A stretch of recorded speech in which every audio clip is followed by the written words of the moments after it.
A moment of rare intensity, an image that will remain etched in people's minds for a long time. On the occasion of the National Day, King Philippe and Queen Mathilde chose to honor the traditional Te Deum in Brussels, not alone, but in the company of their 4 children. Élisabeth, Gabriël, Emmanuel, and Éléonore, all gathered around their parents, formed a striking image of unity, dynastic continuity, and deep attachment to Belgian institutions. On this July 21st, it was much more than a simple religious service that was held in the Cathedral of Saints Michael and Gudula. It was a message, a signal sent to the entire nation. The Belgian monarchy is united, forward-looking, and firmly anchored in its time. From the early hours of the morning, the streets around the cathedral were secured, roadblocks set up, while a disciplined but curious crowd gathered behind the security cordons to catch a glimpse of the royal family. The anticipation only amplified the emotion of the moment. And when they appeared, all 6 of them, in full regalia, in perfect harmony of dress and body, it was a collective thrill. Philippe, sober but dignified, with a straight and confident bearing. Mathilde, radiant, wearing an impeccably cut cream cape coat. And their children, impeccable, serious, already accustomed to the demands of protocol. Crown Princess Élisabeth's presence naturally attracted attention. At 23, the young woman increasingly embodies the future of the Belgian monarchy.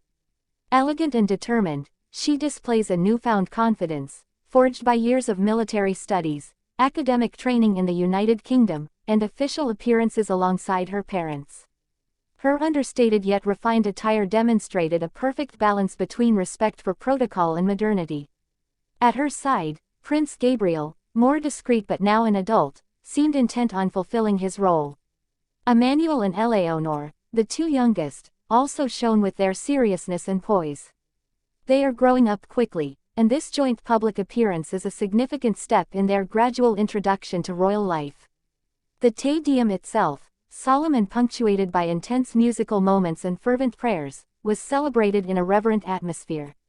In his homily, the Archbishop of Mechelen-Brussels emphasized the need for cohesion, national solidarity, and unity among the country's communities.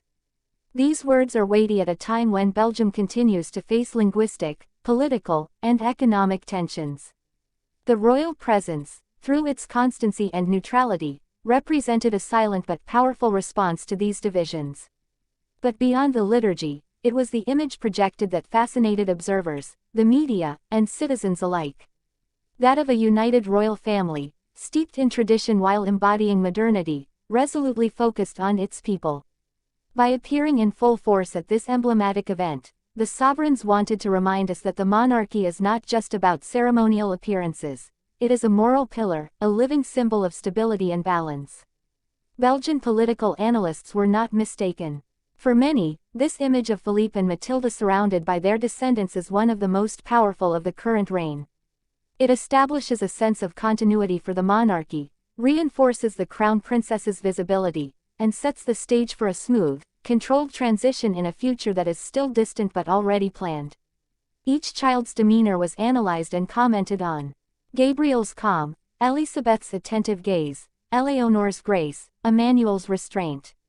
All signs of an exemplary upbringing and an early commitment to royal duties. After the ceremony, the images continued to circulate in a loop.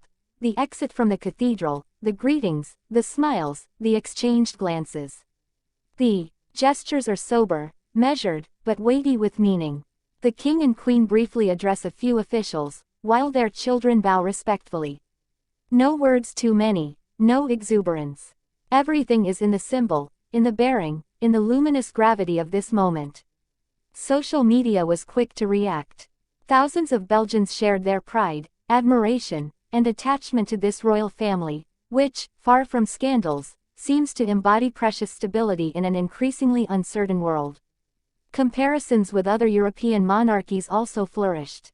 Where some royal families struggle to appear united or avoid controversy, the Belgians present an image of discretion, service, and dignity. And yet, behind appearances, the stakes are immense. King Philippe, discreet but deeply committed, knows that his role is first and foremost symbolic. He represents the unity of a complex country, composed of 3 linguistic communities, often riven by identity tensions. Every word, every appearance, every posture is scrutinized and interpreted. And by choosing to appear in this way with his entire family, he reinforces the idea of a common foundation, of an apolitical but essential institution. Queen Mathilde, for her part, continues to impress with her constancy, elegance, and interpersonal intelligence. A trained psychologist, she has mastered the subtle art of silent communication. Through her choice of clothing, her gestures of affection toward her children, and her knowing gaze toward the king, she embodies a modern femininity, approachable yet regal, warm yet dignified. The role of children, however, is evolving rapidly. Élisabeth, destined to reign one day, continues to rise through the ranks. Her profile is generating interest well beyond the borders of Belgium. She is already being compared to Princess Éléonore of Spain, Princess Catharina Amalia of the Netherlands, and Princess Ingrid Alexandra of Norway. But Élisabeth has her own style, reserved, rigorous, almost military, yet profoundly human. Gabriël, second in line to the throne, remains in the background, but his presence is a discreet reminder of the strength of the line. Emmanuel, passionate about music, and Éléonore, increasingly at ease in public, show that the new generation is ready. As the hours passed following the Te Deum, the royal family dispersed for other engagements of the day. But this morning moment, this joint appearance, will remain the symbolic high point of the 2025 National Day. A moment of grace, peace, and unity projected into the heart of a country that deeply needs it. For beyond the beauty of the images, it was the idea of continuity, a reassuring presence, and silent commitment that marked this celebration. By appearing united, dignified, smiling yet focused, King Philippe and Queen Mathilde successfully reaffirmed their role. Not as ceremonial figures, but as vigilant guardians of the Belgian soul. And you, do you believe that this united and silent presence of the royal family will be enough to sustainably strengthen the Belgian people's confidence in their monarchy?